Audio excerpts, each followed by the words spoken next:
एक परिवार साथ चलना पसंद करता है, लोग साथ में जर्नी करना पसंद करते हैं। इन दोनों ही काम के लिए उनको चाहिए ज़्यादा सीट्स, यानी 7 सीटर। ऐसी कौन सी 7 सीटर है जो हमें कॉमर्शियली या हाईवे पे चलने के लिए, शहरों के लिए या फिर फैमिली के लिए अच्छा ऑप्शन रहेगी? आज के पॉडकास्ट में हम जानेंगे 16 लाख रुपीस के बजट में कौन कौन सी गाड़ियां आती हैं, उनकी क्या अच्छाइयां हैं। साथ ही यह भी समझेंगे फाइनल कंक्लूजन में कि आपको किस काम के लिए गाड़ी चाहिए और उसके लिए कौन सी बेटर रहेगी। उससे पहले बात करते हैं कौन सी 7 सीटर कार भारतीय बाजार में आती है।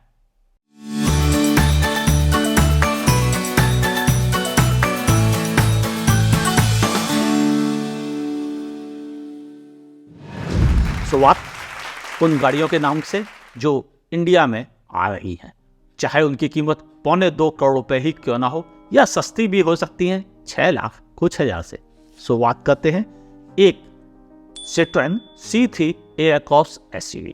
दूसरे नंबर पर या मैं कहूँ एक गिनती गिन रहा हूँ Jeep Meridian, hyundai Alcazar, Kia Carens, Mahindra Bolero और Bolero Neo, Mahindra Scorpio N classic अब आउटडेटेड हो गई है, Mahindra XUV 700, Mahindra Marazzo, Maruti Suzuki Ertiga, XL 6, MG Hector Plus, Renault Triber, Tata Safari, Toyota Hycross, Toyota Crysta, Toyota Vellfire, Toyota Fortuner और MG की Gloster. इनमें Toyota Vellfire सबसे अधिक महंगी, लगभग 2.25 करोड़ रुपए की आती है। लेकिन वो 6 लाख कुछ हजार में कौन सी आती है अभी बताता हूं। पहले बात करते हैं एक कार के बारे में जो कोई भी हो सकती है, उसका कोई नंबर फिक्स नहीं है। मैं बात कर रहा हूं किया कारेंस।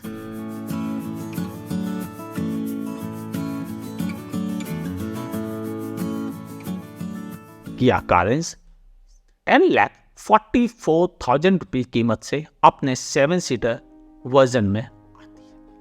यह एक फैमिली के लिए अच्छी गाड़ी मानी जाती है। इसके थर्ड रो में प्रॉपर बड़े लोगों के बैठने की जगह मौजूद है।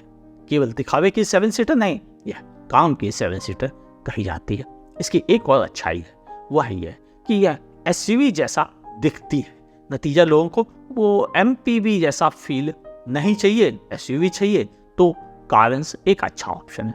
एक और भी चीज इसकी अच्छाइयों में शामिल है, hyundai के ट्राइड एंड टेस्टेड इंजन और गियर बॉक्स के साथ आती है, जिनमें नॉर्मल पेट्रोल इंजन, टर्बोचार्ज और डीजल के ऑप्शन भी उपलब्ध है, मैनुअल और ऑटोमेटिक IMT के साथ। एक बड़ी कमी भी है, इसकी क्रैश रेटिंग केवल 3 स्टार थी, लेकिन मुझे कुछ ऐसा भी दिखता है इस कार में जो मेरी नज़र में इसकी सेफ्टी को और भी 3 से भी नीचे ले जाता है। यानी सेफ्टी में मेरी नज़र में यह गाड़ी काफी पिछड़ रही है। अब बढ़े दूसरी गाड़ी की तरफ, 7 सीटर MPV या वो SUV हो सकती है।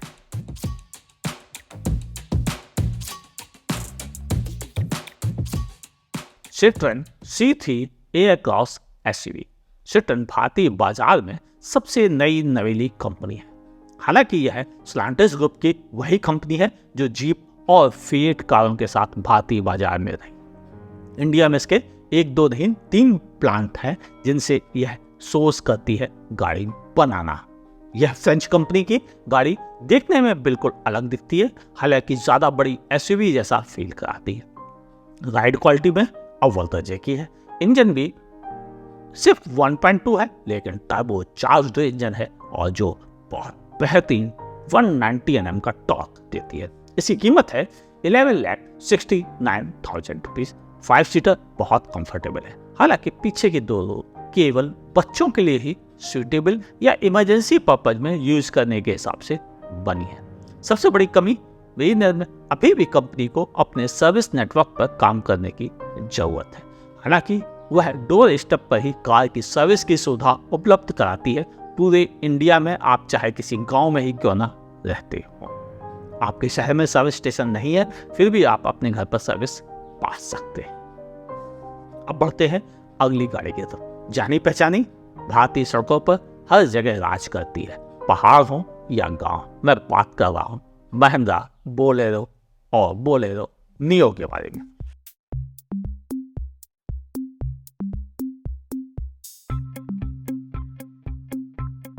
हालांकि नियो थोड़ा सा मॉडर्न लगती है, मगर अभी भी ये दोनों गाड़ियां बहुत आउटडेटेड लुक के साथ आती हैं।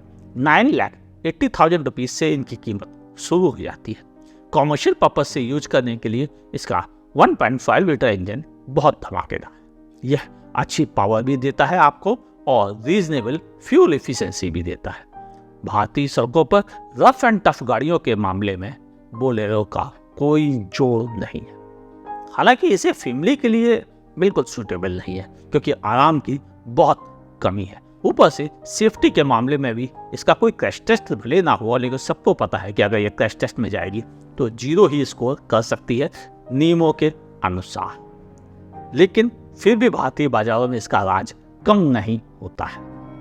यह कॉमर्शियली रियली काफी सक्सेसफुल प्रोडक्ट कहा जाता है और महिंद्रा को इसकी सेल से रियली बहुत अच्छा प्रॉफिट ऑफ मार्जिन बनता है।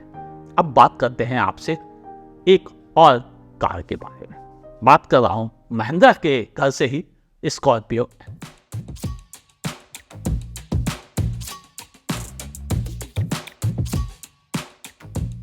अभी अभी हाल में इसका ऑस्ट्रेलियन एनकैप टेस्ट हुआ है, जहां इसे 0 स्टार मिला है, मगर ग्लोबल एनसीएपी में 5 स्टार चेयर किए थे। सेम कार ने सेम मैन्युफैक्चरिंग प्लांट से निकलने के बाद भी। यानी सीधी सी बात है कि ग्लोबल एनसीएपी के तरीके पर कुछ तो निशान लगता है, लेकिन उसमें महिंद्रा की गलती क्या? हाँ, यह सच है, ऑस्ट्रेलियन एनसीएपी जरूर बहुत स्ट्रिक्ट नियम के साथ काम करती है और उसके नए नॉर्म्स बहुत स्ट्रिक्ट हो चुके हैं। ओवरऑल स्कॉर्पियो एन एक बड़ी बल्कि मस्कुलर एसयूवी के तौर पर जानी जाती है, जिसका इंजन काफी टॉर्की है, हालांकि आवाज बहुत ज्यादा करता है। आराम के मामले में यह कमजोर है, लेकिन नेताओं की पहली पसंद है। जो लोग भी थोड़ा सूखदार या थोड़ा स्टाइलिश या थोड़ा और वो धुरंधर वाले ऑरा में रहते हैं, वो लोग स्कॉर्पियो को बहुत पसंद करते हैं। स्कॉर्पियो की सबसे बड़ी कमी ओवरऑल कंट्रोल इसका बहुत अच्छा बिल्कुल नहीं है, ना ही थर्ड रो में बहुत अच्छा स्पेस आपको मिल पाता है। बात करें अगली कार के बारे में, वो है महिंद्रा मरेजो।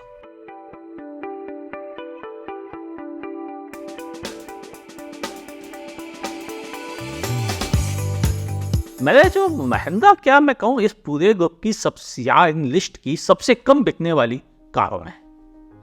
पिछले महीने केवल 47 यूनिट बिके। हालांकि इसे ग्लोबल एनसीएपी के क्रैश टेस्ट में 4 स्टार रेटिंग मिल चुकी है, जो कि सेफ्टी में इसे एक बेहतर कार बनाती है और यह रियली कंफर्टेबल 7 सीटर के तौर पर जानी जाती है। फ्यूल एफिशिएंसी भी बहुत अच्छा है, मगर भारतीय बाजार में मैक्सिमम लोग इसे टैक्सी के तौर पर ही यूज कर रहे हैं।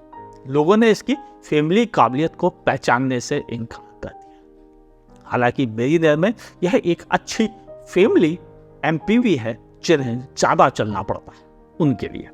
महिंद्रा मरेजो की कीमत 14,10,000 रुपीज से शुरू हो जाती है और यह केवल 3 वेरिएंट के साथ ही आती है। बढ़ते हैं अब अगली गाड़ी की तरफ।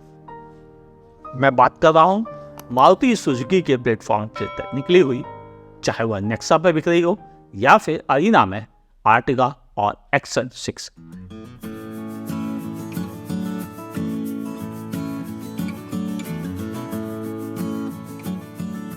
आर्टिगा 1.5 लीटर इंजन के साथ आती है। काफी अच्छा, रिलायबल, रिस्पॉन्सिबल इंजन कहा जाएगा।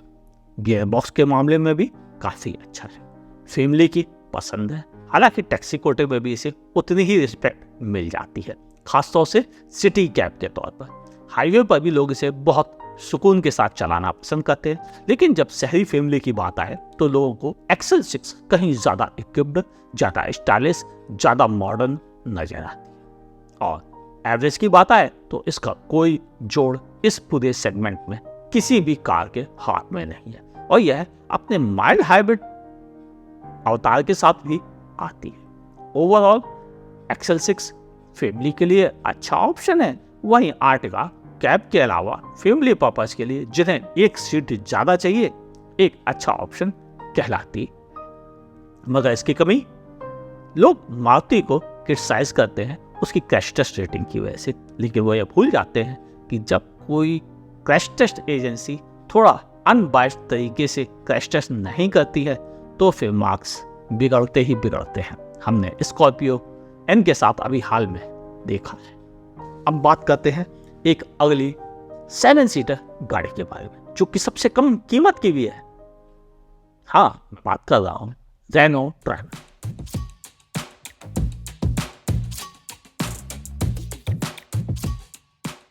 ट्राइबर सिर्फ 6,33,000 रुपीज से शुरू हो जाती है, और मेरी नज़र में यह इंडिया में बिकने वाली सबसे कम कीमत की 7 सीटर एमपीवी है, जिसमें प्रैक्टिकली 7 लोगों के बैठने की जगह है।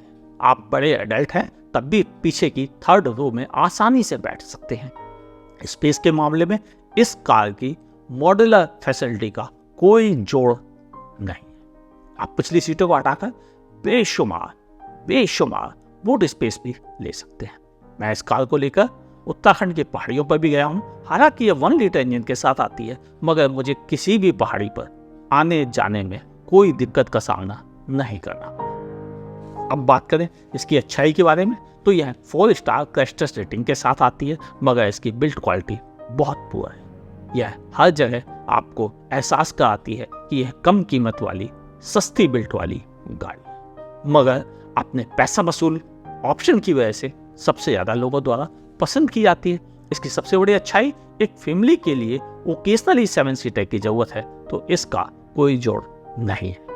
अब बात करते हैं आपसे कंक्लूजन में, जहां मैं आपसे उम्मीद रखूंगा कि आपने अब तक एक लाइक तो कर ही दिया होगा, और वीडियो पसंद आया है तो दोस्तों के साथ व्हाट्सएप ग्रुप और फेसबुक पर शेयर करना ना भूलिएगा। बढ़ते हैं अपने कंक्लूजन की तरफ।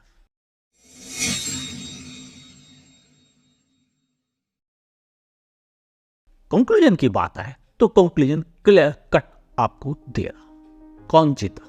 अगर आपको कॉमर्शियली यूज करना है एक 7 सीटर तो गांव से शहर में लाकर लोगों को छोड़ना, या फिर पहाड़ों में सवारी ढोने का काम करना है, या आप शादी ब्याह में भी चलाना चाहते हैं, तो इन सब मामले में किसी भी हालत में बोलेरो बेजोड़ है। इसका कोई जोड़ नहीं है, चाहे आप इसे नियो के रूप में इस्तेमाल करें या फिर बोलेरो पावर के रूप में।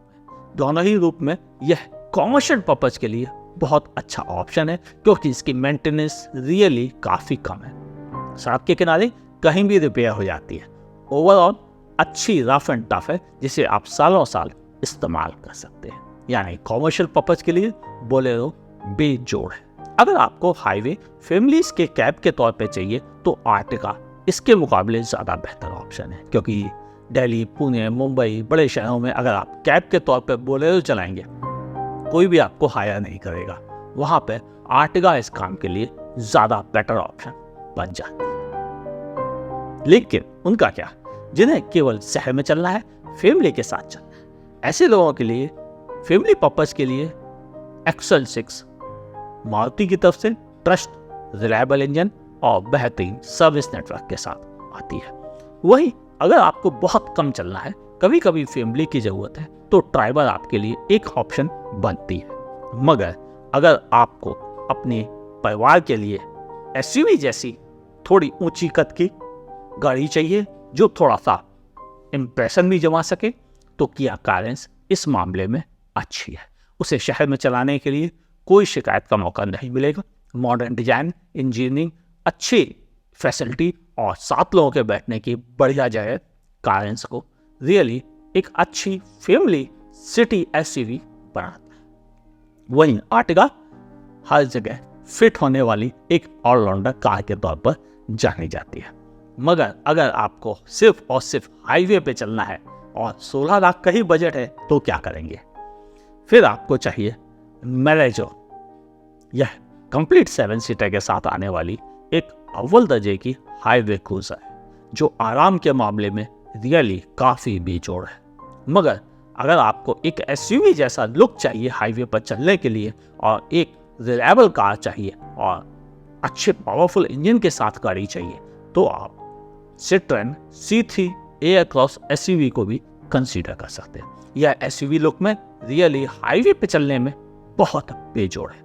इसे मैंने हाईवे पर ड्राइव करते समय इस बात को नोटिस किया था कि यह हाईवे पे किसी भी गाड़ी को बड़ी आसानी से धूल चटा सकती है। अब बात करते हैं उन लोगों के लिए क्या, जिन्हें विलेज में गाड़ी चलानी है, यानी उन खराब रास्तों पर जो बिल्कुल उबड़ खाबड़ है। ऐसे रास्तों के लिए C3 एयरक्रॉस, स्कॉर्पियो N और बोलेरो बेहतर ऑप्शन है। अगर आपका बजट ज़्यादा है तो आप स्कॉर्पियो के साथ जा सकते हैं, बजट कम है तो आप बोलेरो के साथ जा सकते हैं, और अगर बजट ठीक ठीक है और दूसरों से अलग दिखना है तो C3 एयरक्रॉस इस मामले में बहुत अच्छी है, क्योंकि इसका सस्पेंशन सेटअप इतनी सभी गाड़ियों की जो लिस्ट आपके साथ शेयर की उनमें सबसे बेहतरीन है। उम्मीद है अब आप इतनी देर में यह तो समझ गए होंगे कि आपकी ज़रूरतों पर कौन सी वाली गाड़ी आपके लिए बेहतर रहेगी।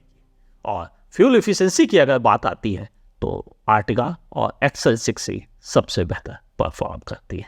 इवन छोटे इंजन के साथ ट्राइबर और 1.2 लीटर इंजन के साथ सिट्रोन C3 एयरक्रॉस भी उतना फ्यूल एफिशिएंसी नहीं दे पाती है। डीजल में सबसे अधिक एवरेज आपको मैरेजो और कारंस प्रोवाइड करती है। इंफॉर्मेशन पसंद तो आई होगी, तो लाइक करने में संकोच कैसा? अभी तक लाइक नहीं किया तो प्लीज कर दीजिएगा, अच्छा लगेगा। पसंद नहीं आया है तो डिसलाइक करने में संकोच मत कीजिएगा। इस पूरी लिस्ट में मैंने केवल उन्हीं MPV को शामिल किया है जो 16 लाख रुपीज एक्स शोरूम से कम कीमत में आती हैं।